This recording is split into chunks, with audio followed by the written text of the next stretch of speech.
إن الحمد لله نحمده ونستعينه ونستغفره ونؤمن به ونتوكل عليه ونعوذ بالله من شرور أنفسنا ومن سيئات أعمالنا ومن يهده الله فلا مضل له ومن يضلله فلا هادي له وأشهد أن لا إله إلا الله وأشهد أن محمدًا عبده ورسوله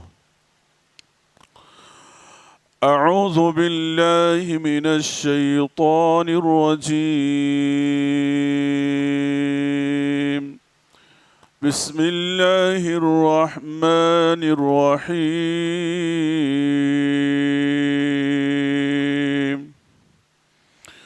يا أيها الذين آمنوا اتقوا الله حق تقاته ولا تموتن إلا وأنتم مسلمون يا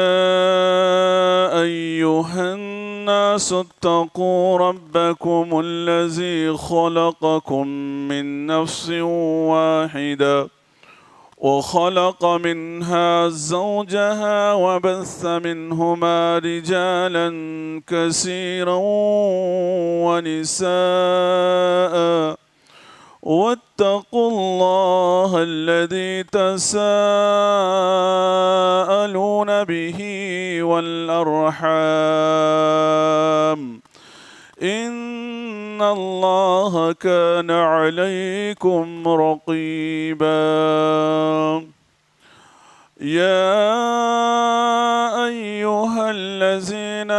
آمنوا اتقوا الله وقولوا قولا سديدا يصلح لكم أعمالكم ويغفر لكم ذنوبكم ومن يطع الله ورسوله فقد فاز فوزا عظيما أما بعد فإن خير الحديث كتاب الله وخير الهدي هدي محمد صلى الله عليه وسلم وشر الأمور محدثاتها وكل محدثة بدعة وكل بدعة ضلالة وكل ضلالة في النار وقال تعالى قل هل ننبئكم بالأخسرين أعمالا الذين ضل سعيهم في الحياة الدنيا وهم يحسبون أنهم يحسنون صنعا محترم بزرگان دین، نوجوانان اسلام اور پردہ نشین خواتین اسلام، ہر طرح کی بزرگی بڑائی حمد و ثنا اس اللہ وحدہ لا شریک کے لیے لائق و زیبا ہے جو کائنات کے ذرے ذرے کا مالک و محافظ ہے۔ اس کے بعد تمام انبیاء کرام پر درود و سلام ہو، بالخصوص ہمارے اور آپ کے آخری نبی پر صلی اللہ علی نبینا محمد و آلہ و اصحابہ اجمعین۔ حاضرین جمعہ، آج اللہ کے فضل اور اس کے احسان سے جو مجھے آپ کے سامنے خطبہ جمعہ دینے کا اللہ نے جو موقع عنایت کیا، اس مناسبت سے اور اس موقع سے میں جس موضوع کے تحت میں گفتگو کروں گا وہ ہے اس مہینے سے تعلق رکھنے والی بات، یعنی ہم اور آپ شعبان کے مہینے سے گزر رہے ہیں اور شعبان کی آج 14ویں تاریخ ہے۔ تو شعبان کی شرعی حیثیت کیا ہے اور اس مہینے کے اندر لوگوں نے کس قسم کی بدعات اور خرافات کو دین کے نام پر جو ایجادات کر رکھے ہیں، اس سے متعلق کچھ باتیں اصلاح کے طور پر میں آپ کے سامنے رکھنے کی کوشش کروں گا۔ میرے بھائیو، ابھی آپ کے سامنے میں نے سورۃ الکہف کی کچھ آیتیں میں نے آپ کے سامنے تلاوت کی ہے۔ سورۃ الکہف کی جو آیت آپ کے سامنے ابھی پڑھی گئی ہے، اس آیت کا ترجمہ آپ سماعت فرمائیں، آپ کو اندازہ ہوگا میرے موضوع کا اور میرے خطبے کا۔ اللہ تبارک و تعالیٰ نے کہا قُلْ هَلْ نُنَبِّئُكُمْ بِالْأَخْسَرِينَ أَعْمَالًا۔ اللہ کے رسول صلی اللہ علیہ وسلم سے خطاب کر کے کہا جا رہا ہے کہ نبی کریم صلی اللہ علیہ وسلم آپ کہہ دیجئے کہ کیا میں تمہیں نہ بتلا دوں، کیا میں تمہیں آگاہ نہ کر دوں کہ تم میں اعمال میں سب سے زیادہ خسارے اٹھانے والے لوگ کون ہیں، یا تمہیں بتا دوں کہ باعتبار اعمال سب سے زیادہ نقصان کون اٹھائیں گے؟ وہی ہیں جن کی دنیاوی زندگی کی تمام تر کوششیں بیکار ہو گئیں اور وہ اس گمان میں ہیں کہ وہ بہت اچھے کام کر رہے ہیں۔ یہی وہ لوگ ہیں جنہوں نے اپنے پروردگار کی آیتوں اور ملاقات سے کیا کیا؟ انکار کیا۔ میرے بھائیو، یہ آیت کا ترجمہ تھا جو آپ کے سامنے بیان کیا گیا۔ اللہ تبارک و تعالیٰ نے اس آیت کریمہ کے اندر کچھ لوگوں کا ذکر کیا ہے، اللہ رب العالمین نے، کہ کچھ لوگ ایسے ہیں جن کے اعمال کی کوئی قدر و قیمت اللہ رب العالمین کے پاس نہیں ہے۔ ان کے اعمال ضائع ہو جاتے ہیں، بیکار ہو جاتے ہیں، اور آخرت میں کچھ بھی بدلہ ان کے لیے نہیں ہے۔ لہذا یہاں پر اللہ تبارک و تعالیٰ نے لوگوں کو متنبہ کرنے کے لیے، آگاہ کرنے کے لیے اللہ کے نبی صلی اللہ علیہ وسلم کے ذریعے سے یہ پیغام ہم تک اور آپ تک پہنچوا دیا۔ قُلْ هَلْ نُنَبِّئُكُمْ بِالْأَخْسَرِينَ أَعْمَالًا، وہ کون لوگ ہیں جن کے اعمال اللہ قبول نہیں کرتا، یا وہ کون لوگ ہیں جن کے اعمال اللہ ضائع کر دیتا ہے؟ اسے جاننا ازحد ضروری سی بات ہے۔ کیوں؟ کیا اس لسٹ میں ہم بھی ہیں، آپ بھی ہیں؟ کیا ہمارے محنتیں، ہماری کوششیں، ہمارا خون پسینہ کا پیسہ، یہ چیز جو ہم اللہ کی راہ میں دے رہے ہیں، کیا یہ اللہ قبول نہیں کر رہا؟ اس کا جائزہ لینا چاہیے۔ لہذا سب سے پہلی بات تو یہ ہے کہ جو لوگ ایمان اور عقیدے سے خالی ہیں، جو ایمان اور عقیدے سے خالی ہیں، جن کے پاس اللہ پر ایمان نہیں، آخرت پر ایمان نہیں، یوم آخرت پر ایمان نہیں، اللہ کی کتابوں پر ایمان نہیں، اللہ کے نبیوں پر ایمان نہیں، یعنی من جملہ جو لوگ ایمان سے خالی رہ کر کے زندگی گزارتے ہیں، کفر کی حالت میں، شرک کی حالت میں زندگی گزارتے ہیں، ایسے لوگ کتنا بھی عمل کر لیں، اس عمل کا انہیں بدلہ ملنے والا نہیں ہے اللہ رب العالمین کے پاس۔ دنیاوی طور پر ہو کچھ اگر انہیں مل جائے، لیکن اخروی طور پر آخرت میں تو کچھ بھی ان کے لیے نہیں ہے۔ لہذا اللہ کے رسول صلی اللہ علیہ وسلم سے صحابہ نے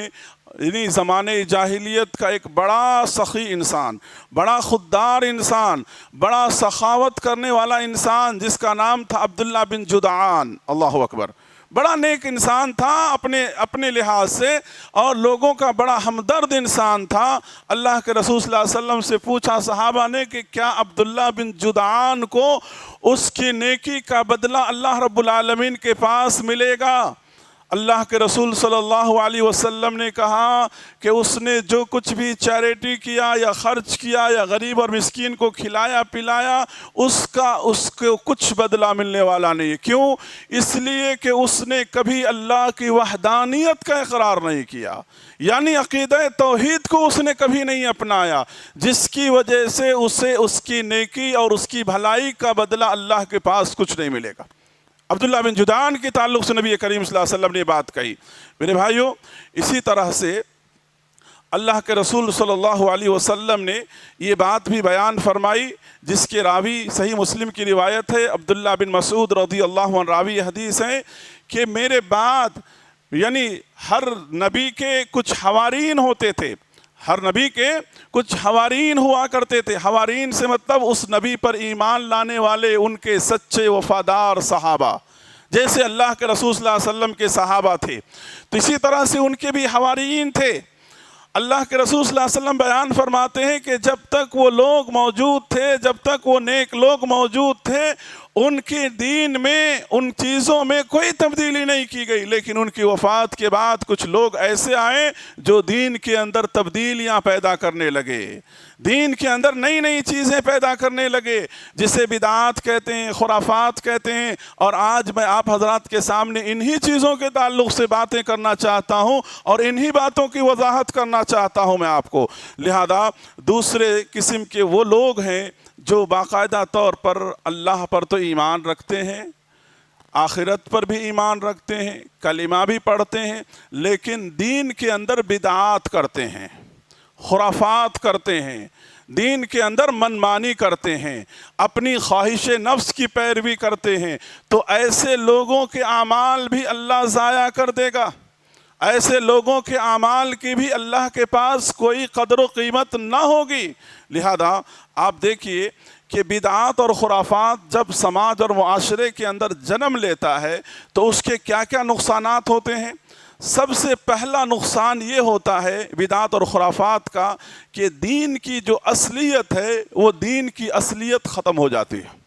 دین جو اصل شکل میں اللہ تعالیٰ نے نازل کیا ہے، محمد الرسول اللہ صلی اللہ علیہ وسلم کے ذریعے سے اللہ تعالیٰ نے جو اعلان کیا، الیوم اکملت لکم دینکم واتممت علیکم نعمتی ورضیت لکم الاسلام دینا، جو دین اللہ نے اللہ کے رسول صلی اللہ علیہ وسلم کو دیا وہ دین کی اصلیت ختم ہو جاتی ہے، دین اصلی حالت پر باقی نہیں رہتا بدعات و خرافات کی وجہ سے۔ جس کی مثال سمجھنے کے لیے میں آپ کو ایک بات یہ بھی بتاؤں کہ اس سے پہلے کی جو قوم ہے ان قوموں میں سے ایک کرسچن قوم ہے، کرسچن قوم ہے، عیسائی قوم ہے۔ آپ دیکھیے وہ جس دین کی پیروی کر رہے ہیں، جو آسمانی کتاب ان کو دی گئی تھی انجیل، جو عیسیٰ علیہ السلام کے ذریعے سے، لیکن آج اصلیت پر موجود نہیں ہے۔ عیسیٰ علیہ السلام جو دین لے کر آئے تھے وہ دین آج اصلیت پر موجود نہیں۔ کیوں؟ اس لیے کہ انہوں نے پورے دین کو انہوں نے بدل دیا، پورے دین کے اندر انہوں نے تبدیلی پیدا کر دی۔ آج وہی کام امت مسلمہ کے کچھ افراد ہیں جو اپنے پیٹ اور اپنے دھندے کے لیے باقاعدہ طور پر بدعات کی شکل میں پوری دین کو بدلنے کی کوشش کر رہے ہیں۔ لہذا اللہ کے رسول صلی اللہ علیہ وسلم نے کہا کہ جب ایسے بدعات اور خرافات پیدا ہوں گے اور میری امت کا کوئی فرد اگر ہاتھ سے جہاد کرے گا وہ مومن ہے، اگر کوئی زبان سے جہاد کرے گا وہ مومن ہے، اگر کوئی دل میں برا سمجھے گا وہ مومن ہے، اور جو اگر اس بدعات اور خرافات کو دیکھ کر کے خاموشی اختیار کرے گا یعنی اس کو اچھا سمجھے گا تو یوں سمجھو کہ اس کے دل میں ایمان نہیں ہے۔ جہاں کہیں بھی بدعات اور خرافات کے کام انجام دیے جاتے ہیں، اپنی طاقت اور اپنی وسعت کے مطابق وہاں پر کھڑا ہونا ہماری اور آپ کی ذمہ داری ہے۔ ہماری اور آپ کی ذمہ داری ہے لوگوں کو آگاہ کرنا، متنبہ کرنا، لوگوں کو تنبیہ کرنا، یہ ہماری اور آپ کی ذمہ داری ہے۔ لہذا یہ وہ لوگ ہیں جو باقاعدہ طور پر بدعات اور خرافات کو انجام دیتے ہیں۔ لہذا آپ دیکھیے کہ اللہ کے رسول صلی اللہ علیہ وسلم کی جو سنت ہے، جب بدعات اور خرافات وجود آتا ہے سماج اور معاشرے کے اندر تو اس راستے سے بہت ساری برائیاں ہمارے سماج میں آ جاتی ہیں۔ ایک تو یہ ہے کہ بدعات اور خرافات کرنے والا جب بدعات کو کرتا ہے اچھا سمجھ کر کے، دین کا حصہ سمجھ کر کے، تو ایسا انسان جب اس پر عمل کرتا ہے تو اللہ کی طرف سے اس جگہ سے سنت کو اٹھا دی جاتی ہے۔ جس سماج اور معاشرے کے اندر بدعات اور خرافات کو انجام دیا جاتا ہے وہاں سے اللہ تعالیٰ سنت کا خاتمہ کر دیتا ہے۔ اب اس کی مثال میں آپ کو دیتا ہوں بات سمجھنے کے لیے۔ آپ دیکھیے کہ اللہ کے رسول صلی اللہ علیہ وسلم کی سنتوں کو جب ہم پڑھتے ہیں تو آپ دیکھیے کہ آپ کی زندگی میں فرض نمازوں کے بعد اجتماعی دعا کا کوئی تصور یا کوئی حدیث نہیں ہے۔ آپ صلی اللہ علیہ وسلم نے نماز کے بعد، فرض نماز کے ختم ہونے کے بعد یا آپ کے صحابہ کی زندگی میں کوئی آپ کو ایک ضعیف روایت بھی نہیں آپ کو ملے گا، لیکن لوگوں نے اس بدعت کو ایجاد کیا۔ آج بہت ساری مساجد کے اندر یعنی اس پر اتنا اصرار کے ساتھ عمل کیا جاتا ہے کہ جس کی وجہ سے ایک سنت کا خاتمہ ہو گیا۔ سنت کا خاتمہ کیا ہوا؟ اللہ کے رسول سلام پھیرتے تھے، سلام پھیرنے کے بعد آپ بلند آواز سے اللہ اکبر استغفر اللہ، اس کے بعد اللہم انت السلام ومنک السلام رب اعنی علی ذکرک و شکرک، اس کے بعد آیت الکرسی، معوذتین، سبحان اللہ، اللہ اکبر، یہ سارے کے سارے اذکار اللہ کے رسول صلی اللہ علیہ وسلم پڑھا کرتے تھے۔ لیکن آج کیا ہو رہا ہے کہ نماز کے بعد کے جو اذکار ہے اس کا خاتمہ ہو گیا، سنت یہ اٹھ چکا ہے، الا ماشاء اللہ جہاں اور جس مسجدوں میں کتاب و سنت پہ عمل کیا جاتا ہے سوائے اس کے، بس امام نے ہاتھ اٹھایا، چند الفاظ دعا کے پڑھ دیے، لوگ اپنے ہاتھ جھٹکے، کوئی سنت پڑھا، کوئی مسجد سے ایسے نکل گیا، تو ایک سنت کا خاتمہ ہو جاتا ہے اس طرح سے۔ اسی طرح سے آپ دیکھیں گے کہ میرے بھائیو، بدعات کی وجہ سے دین کے اندر جو ہے انسان کو منمانی کرنے کا جذبہ پیدا ہوتا ہے۔